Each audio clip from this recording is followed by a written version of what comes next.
Hi, good afternoon, good morning, good evening, whenever you get a chance to look at this. My name's Mike Weir, and we're going to be spending the next 8 weeks together talking about strategic planning, foundation of strategies, leadership styles, and we're going to, about for the first half of the course, and the second half of the course, we're going to look at quality improvement, Six Sigma Lean, and some newer programs that come down the line. Wanted to take a few minutes to just say hi and take myself away from being a one-dimensional picture to a three-dimensional person. Wanted to just kind of go over some of the ground rules from the course and give you some ideas, which we'll kind of reemphasize several times during the course, but just to get a start. First of all, quick background. If you want to look at my CV, it's on LinkedIn under Michael Weir, and you can see all the things I call it. Have you ever seen a bad CV? You know, everybody always says that they just about saved the world single-handedly, and mine reads that way too. Really roughly, I come from Philadelphia originally. Went to Penn State on an NROTC scholarship. Spent 4 years in the Navy, enjoyed it so much I decided to stay in. I was single at the time and got to travel and see a lot of the world. Stayed in the Navy for 20 years, got out and graduated from college in '69, got out in '89 from the Navy. While I was in the Navy, I had the great opportunity to get a master's in business administration from Golden Gate University in San Francisco. And my last job in the Navy is I taught at the NROTC at the University of Missouri and got a master's in public health, kind of emphasis on clinic management. Since 1989 until about 6 years ago, I've been involved in clinical practice, hospitals, managed clinical practices in hospitals, been involved in a lot of hospital information, and did some consulting work, and I've been teaching for about the last 6 or 7 years, both online and on ground. So that's kind of who I am, and then hopefully you'll do an introduction to who you are. A couple things. I have been in your shoes, so to speak. I both my master's in business administration and my master's in health were done while I was working full time. Family, job, school, family, job, school, family, job, school. Keeping all three balls in the air at the one time. So I understand and appreciate the conundrum that you're always in. That you want to do a good job in all three things, but sometimes something has to lose. When I used to work, there was a football coach in the '60s, Vince Lombardi from the Green Bay Packers, who was probably one of the first celebrity football coaches. And he wrote a book on leadership, and I read it, and he said that he told his new players when he met them that there's three things in life that are important: God, family, and the Green Bay Packers. And so I kind of co-opted that, and I think that what's important in your life is your moral code, and the secondly is your family, and the third is the Green Bay Packers. The Green Bay Packers in this case means your job and school. So I understand that we come in third all the time, and that's okay. By being third doesn't mean that you get completely ignored. It means that when you have to set priorities, and we all know about setting priorities, you don't have to, you do it unless it's really crunch time, and then you have to figure it out. So I want you to understand that I understand the problems you're with. My solution to the thing is I used to come home from work and spend dinner. We had family dinner and spend dinner with my family, and then about 8:30, 9 o'clock, kind of go down to, I had a little closet down in the basement, study, and I'd work from 9 o'clock until finish time whenever I needed to. And then Friday, I didn't study at all. Saturday, if we had meetings for group studies or something, I would do those. But Saturday, I tried to take off and spend it with the family. And Sunday, till about 6:30, 7 o'clock, I would kind of purge from school and then Sunday evening get back in the race. Now, both of the courses that I took were on ground. I mean, I went to class and talked to people and had presentations and such. They weren't online, and the Sunday deadline for papers was different. So you have to figure out your own way. Let me just tell you that I believe everything in life, almost everything in life, is negotiable. I understand that there'll be a week that you have, especially if you're taking another course, you have a big project in that course that you're kind of lost in, or if you have a family that you need to get some. The kids need some props, some work in school. It's a project due, or quite frankly, as the spring comes around, you just want to take the weekend off. And with this COVID thing, you found a place where as it gets better, you found a place where you can go, and you and your family just want to pack up and it's Friday night and come back Sunday night. And but the paper looms. You have your assignment due 11. That's fine. I have no problem with you writing me a note on Thursday or Friday or Monday or Tuesday of the week and say, we're going to take a 3-day weekend this weekend, and can I have the paper in Monday morning or Monday afternoon or Tuesday morning? And I'm fine with that. So here's the keys. First of all, if you're going to be late on the paper, you have to let me know before you're late, not after you're late. It's just like work. You don't come in on after you've taken a day off and tell your boss, "Oh, I was sick yesterday." You call them in before your workday starts and says you're sick. So one thing I want to know is if you're going to be late on something or you're not going to have it, please let me know in advance rather than after it's due. And number two, I want to plan on how you're going to get better. So don't say, "I'm going away for the weekend and can't get the paper done Saturday night. Thanks, Mike." Because Mike's going to come back and say, "Well, when are you going to get it done?" And I leave that to you. I mean, we're all adults here. We're not undergrads who are trying to burn out of a program or something. So I understand that you have other obligations, both in coursework and families, work obligations. And all I can say is the big C word: communicate. Let me know beforehand, and we can most of the time work things out.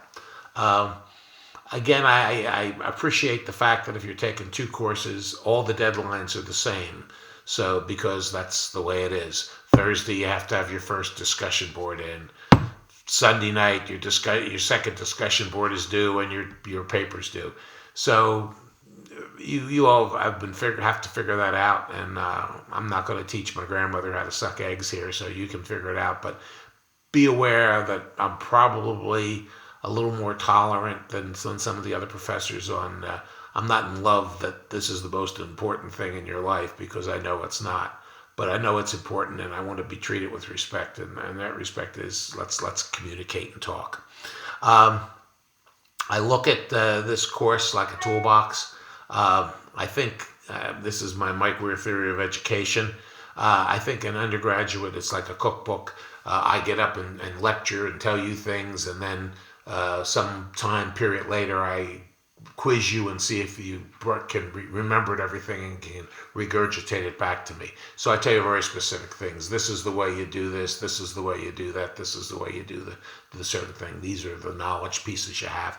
You've all done that. So I look at the graduate school as a toolbox. We're going to talk about lots and lots of tools you use as managers. And every time you do a job, every time you're confronted with an issue, you may pick different tools out of your toolbox. So to drag this analogy on, if I'm going to put in an electric socket, I take out my electric tape, I take out my wire cutters, I take out a little saw to cut the hole in the wall.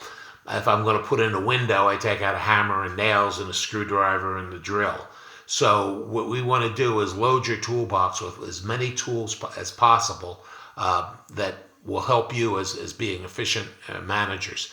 I look at you as the future leaders, and I'm still working, but eventually I'm going to stop, I guess, and so I'm going to need you to make a lot of money to keep my Social Security going.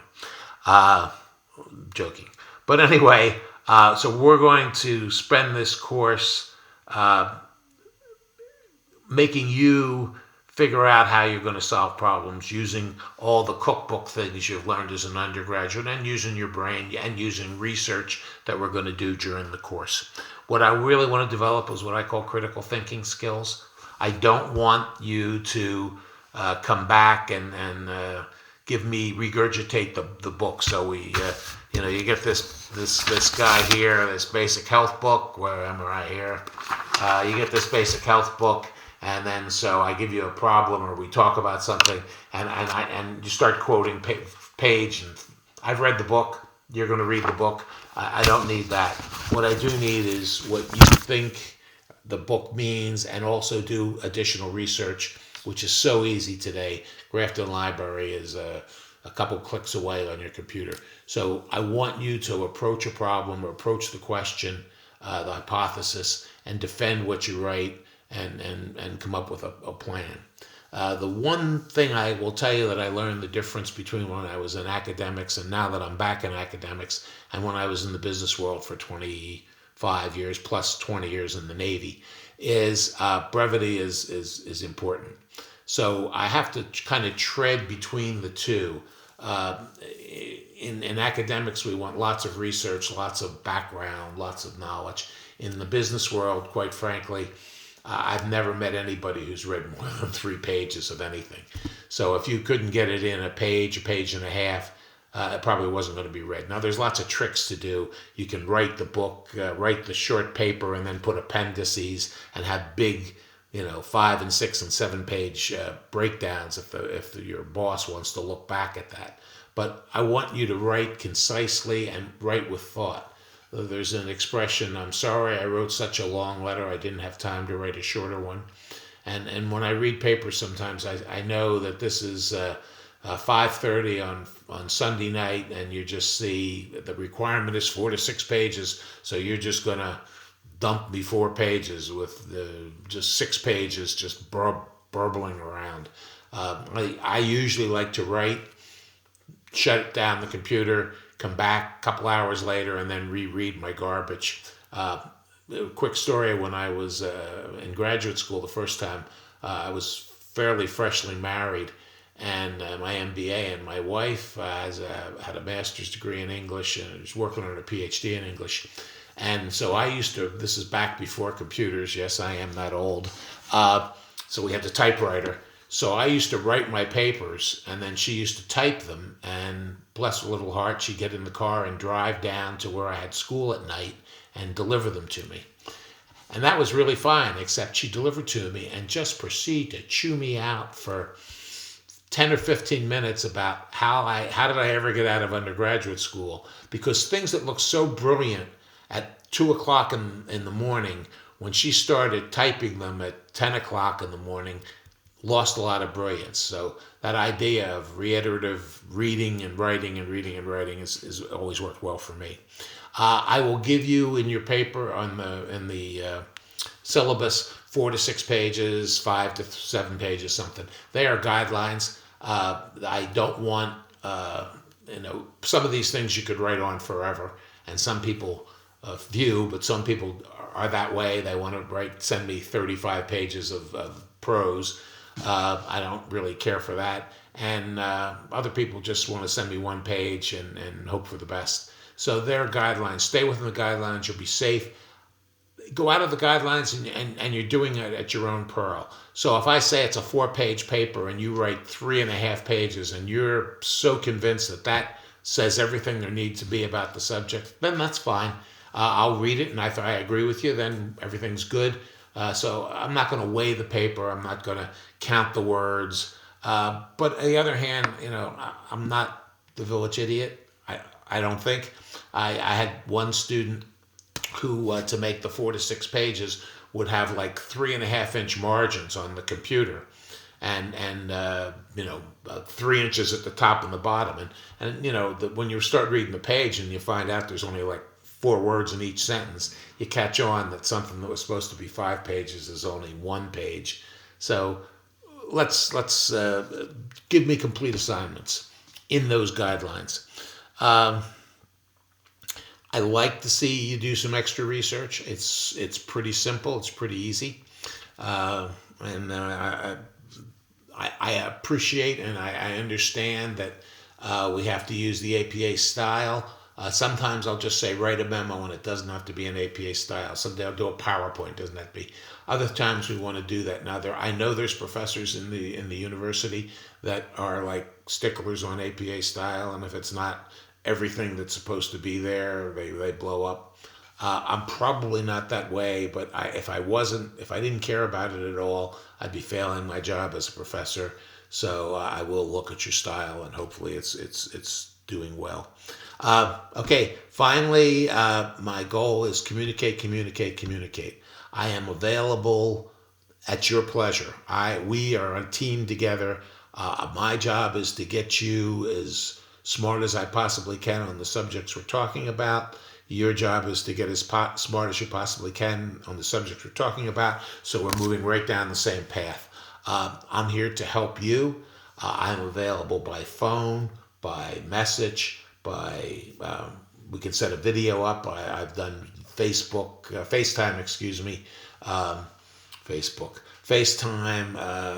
with students on a particular problem. My goal is to answer emails within 6 hours. So if you send me one at 8 o'clock in the morning, I want to get an answer out to you before 2:30, 3 o'clock in the afternoon. It may be just a temporary answer, like, good question, I'm researching it, but I want to keep it up. Now, if you send me one at 10:30, 11 o'clock at night, probably you won't get an answer at 3 o'clock in the morning, but I'll get you something before noon the next day. So email's a pretty effective way.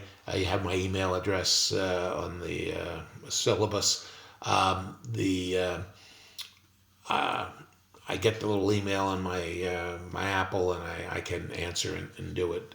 If I'm going to be out of town or I'm going to be busy or something, I'll send you send me an email. I can always. I've been in business for a long enough time that the phone is a permanent part of my body. So I'll say, I'm in Myrtle Beach today.